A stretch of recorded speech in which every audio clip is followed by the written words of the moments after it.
Halo, halo, apa kabar? Kembali berjumpa dengan kami. Saya Hirsunu Arif dan Bung Rocky Gerung.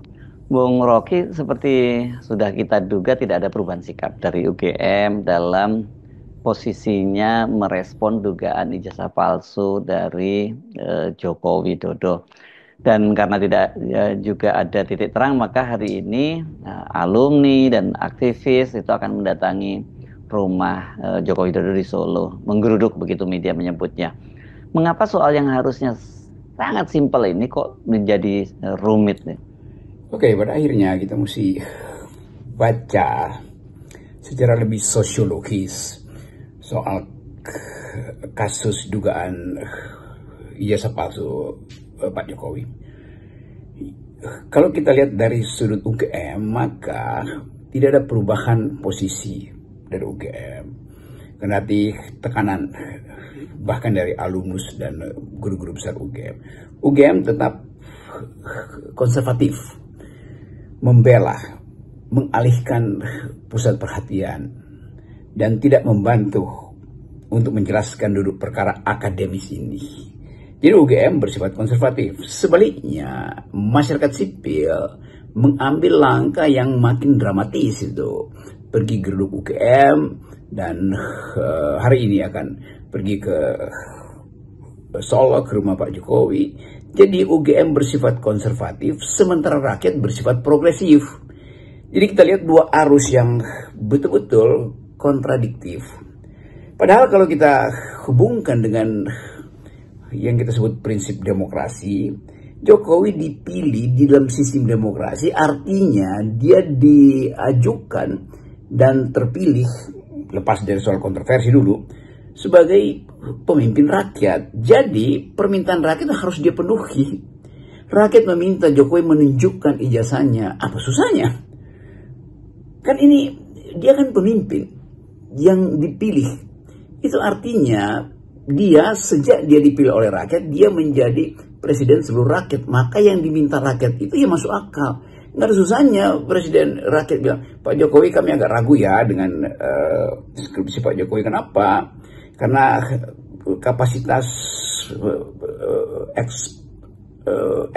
public expose dari Pak Jokowi itu kok mencurigakan bahwa seolah-olah tidak pernah belajar sistem berpikir, tidak pernah belajar sistematika pengambilan keputusan.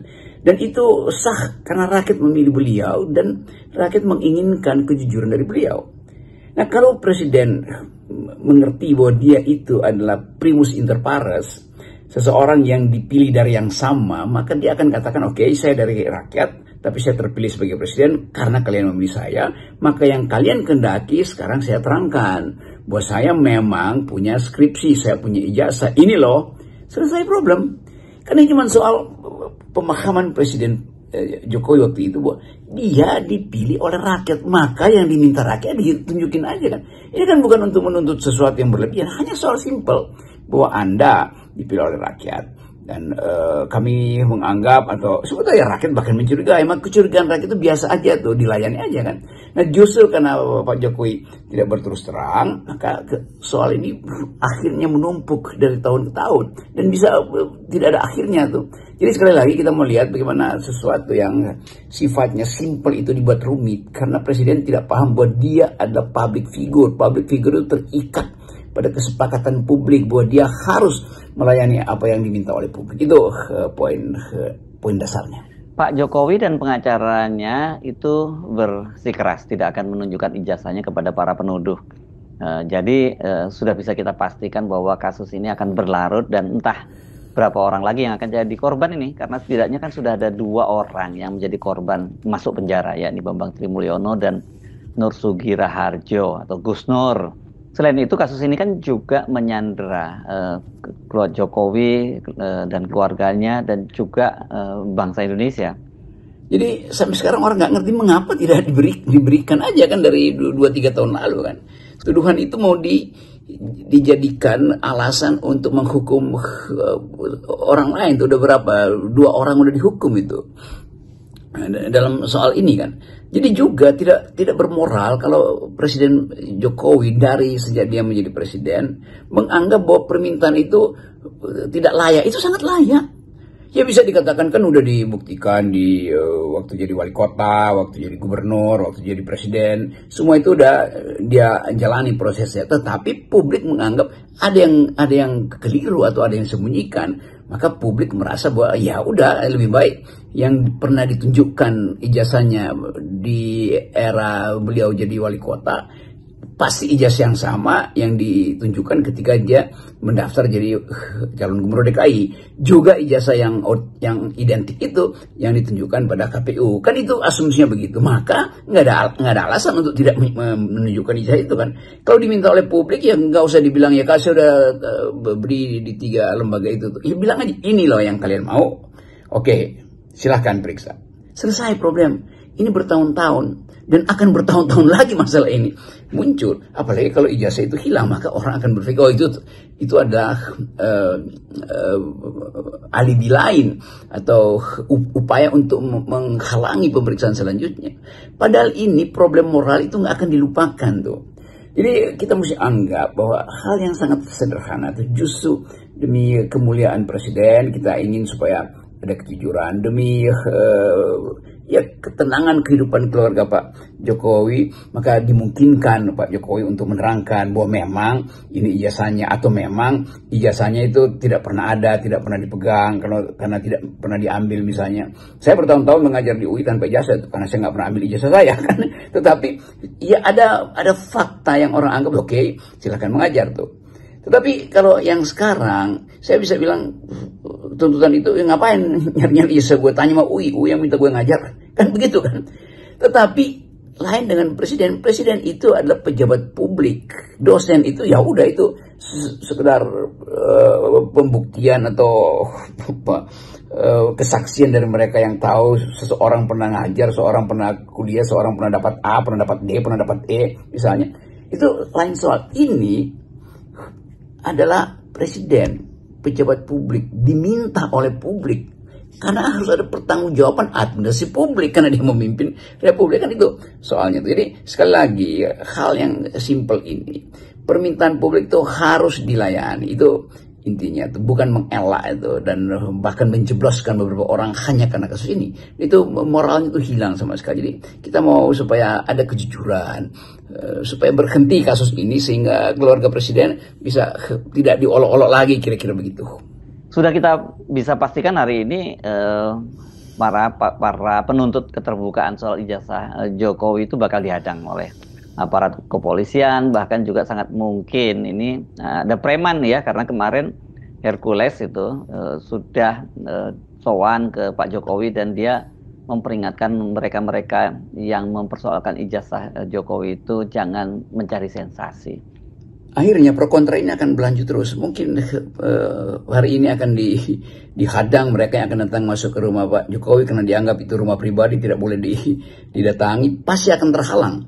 Begitu banyak personil kepolisian yang pasti akan dipasang untuk barikade publik atau beberapa orang yang hendak berkunjung ke tempat Pak Jokowi. Tetapi kan bukan itu isunya. Isunya akan dimuat oleh pers bahwa Jokowi dihalangi atau terhalang, mereka ingin meminta menemui Pak Jokowi. Mungkin akan ada lawyer Pak Jokowi bilang kan dia bukan lagi presiden, ya ngapain dituntut lagi. Tetapi problem ini bukan soal ketika dia masa menjabat, tetapi soal sejarah yang tanda petik pemalsuan dokumen negara, kan itu intinya kan. Dia dianggap kalau tidak diperlihatkan maka orang akan anggap ya ada soal apa sih, kenapa nggak mau diperlihatkan.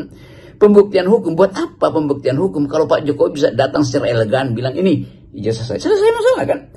Jadi diputer-puter sehingga timbul kegaduhan. Nah ini akan berakibat eskalasi antara mereka para pendukung Pak Jokowi tentu masih banyak, tapi masyarakat sipil juga yang menginginkan keterus-terangan moral itu juga makin lama makin banyak yang berupaya untuk mengingatkan kembali bahwa masalah ini adalah masalah kita sebagai bangsa yang akan disorot oleh internasional, akan disorot oleh generasi yang akan datang, buat tidak pernah diperlihatkan ijazah asli. KPU bisa bilang udah ada, mana? Orang akan tanya kalau di KPU, kalau jadi KPUD segala macam, siapa Pak Jokowi jadi wali kota, jadi gubernur, jadi presiden, ya juga KPU akan bilang ya udah diterima, tetapi otentisitasnya itu dipertanyakan karena mungkin KPU hanya juga melihat fotokopinya, tidak pernah dibawa aslinya tuh. Apalagi kalau tiba-tiba di dalam keadaan kuriositas publik meningkat, tiba-tiba Pak Jokowi bilang ijazahnya hilang itu, maka sebut aja kecurigaan makin bertambah kan, bahkan berlipat-lipat itu. Jadi sekali lagi kita mau lihat kalau ini berlangsung menjadi semacam diselebrasikan terus peristiwa ini itu sampai 2029 itu masih akan ada tuh mempersoalkan Presiden Jokowi bahwa pernah berbohong, SMK dibongkar lagi macam-macam, 11 triliun yang dijanjikan lalu masuk lagi dalam soal apa. Jadi semua kasus ini akan membebani bangsa ini sebetulnya karena tidak legah untuk menerangkan bahwa begini loh, bersihnya segini, ada kotornya sedikit segini, atau kotornya segini, bersihnya ada segini. Kan itu yang mesti diupayakan, diberitakan tentang Presiden Jokowi kan. Jadi semua hal yang kita pernah bayangkan itu akhirnya tiba pada semacam frustrasi. Masyarakat sipil frustrasi karena seolah-olah terhalang untuk melihat mana yang benar. Presiden Jokowi juga frustrasi karena terus-menerus isu ini akan melekat di dia, bahkan melekat ke keluarganya kan. Jadi ini problem yang betul-betul kompleks sehingga ya kesederhanaan harus dikembalikan dalam keadaan complexity, baliklah pada keadaan parsimoni, keadaan kesederhanaan, yaitu Jokowi datang aja mengatakan saya punya ijazah, ini ijazahnya, saya tidak punya ijazah, ini penjelasan saya, ijazah saya hilang, di mana hilangnya itu. Jadi ini akan jadi pertanyaan yang panjang dan publik akan datang ke terus-menerus mempersoalkan isu abadi ini. Masalahnya kan sekarang ini bukan hanya bukan hanya lagi jadi persoalan Jokowi dan keluarganya serta para penentangnya, tapi jelas ini juga akan membebani Presiden Prabowo Subianto yang tengah fokus kayak kira menghadapi persoalan-persoalan ekonomi ini yang jauh lebih serius sesungguhnya ya. Karena bagaimanapun juga ini peristiwa ini pasti akan punya implikasi sosial dan politik yang sangat besar. Oh pasti beban isu ini akan tiba di meja Pak Prabowo tuh, dan bahkan dari luar negeri beliau pasti pantau ini dan pulang ke Indonesia fokusnya akan mendua tuh antara menerangkan keadaan Indonesia yang krisis ekonomi dan dengan terpaksa harus memantau isu tentang ijazah palsu Jokowi ini kan, karena ini akan meledak menjadi isu moral, isu etis di tengah-tengah kondisi masyarakat yang rentan secara ekonomi, maka dia akan bergesekkan sebagai isu politik lalu timbul keresahan publik, dan itu saya kira yang akan membebani Pak Prabowo. Tentu Pak Prabowo tidak mungkin mengucapkan sesuatu di situ karena ini menjadi problem hukum. Dari segi hukum harus ada pembuktian karena ini dokumen negara yang dianggap dipalsukan kan, itu namanya itu. Tetapi orang juga bisa menganggap ya bukan dipalsukan tetapi sudah diterima oleh lembaga-lembaga sebelumnya yaitu KPU tuh. Lalu dipersoalkan apa KPU melakukan verifikasi secara otentik. Nah itu juga akan dilibatkan di dalam proses pembuktian hukumnya kan. Jadi satu hal yang saya kira penting bahwa dalam keadaan Presiden Prabowo sedang fokus untuk mencari legitimasi baru, karena itu beliau berupaya untuk bercakap-cakap dengan Ibu Mega karena menganggap bahwa Ibu Mega tetap faktor untuk memperkuat legitimasi pemerintahan Pak Prabowo. Silaturahmi, semua orang datang, tokoh-tokoh mantan-mantan presiden memberi semangat pada Pak Prabowo tuh, dan Prabowo sendiri bertemu dengan para kritisi, jurnalis, mungkin juga nanti mahasiswa akan ditemui kaum oposisi itu.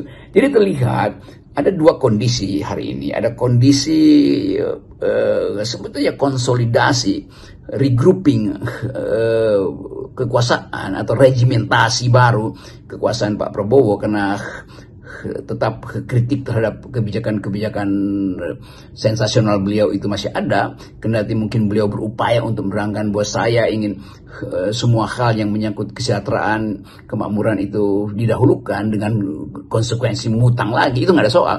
Tetapi fokus itu akan hilang kalau kerewelan, seperti kerewelan masyarakat sipil ini, yang kerewelan yang masuk akal itu tetap mempersoalkan legitimasi Pak Prabowo itu juga terkait dengan kontrol moral publik terhadap partner Pak Prabowo yang dianggap membantu kemenangan di seluruhnya, yaitu Pak Jokowi kan.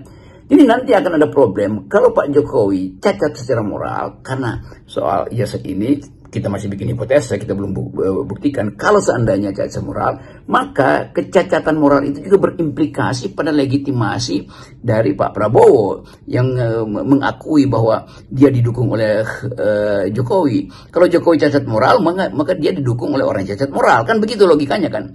Atau sebaliknya, kalau Pak Jokowi bisa memperlihatkan ijazahnya, maka legitimasi Pak Prabowo bertambah-tambah. Oh enggak, betul-betul Pak Jokowi itu jujur mengatakan bahwa ini ijazahnya kan.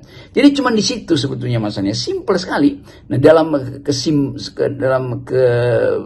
kesimpulan itu kita menunggu satu momentum ketika semua orang merasa bahwa oke, sudah selesai masa Pak Jokowi sudah menunjukkan ijazahnya clear, maka mulailah Pak Prabowo memperoleh legitimasi baru itu. Atau sebaliknya, Pak Jokowi tidak bisa menunjukkan ijazahnya, maka legitimasi Pak Prabowo juga akan tergerus karena dianggap ya Pak Prabowo masih bersekutu dengan orang yang berbohong, dan bohong itu tidak bisa diuji di pengadilan karena Pak Jokowi menghindar dari situ misalnya.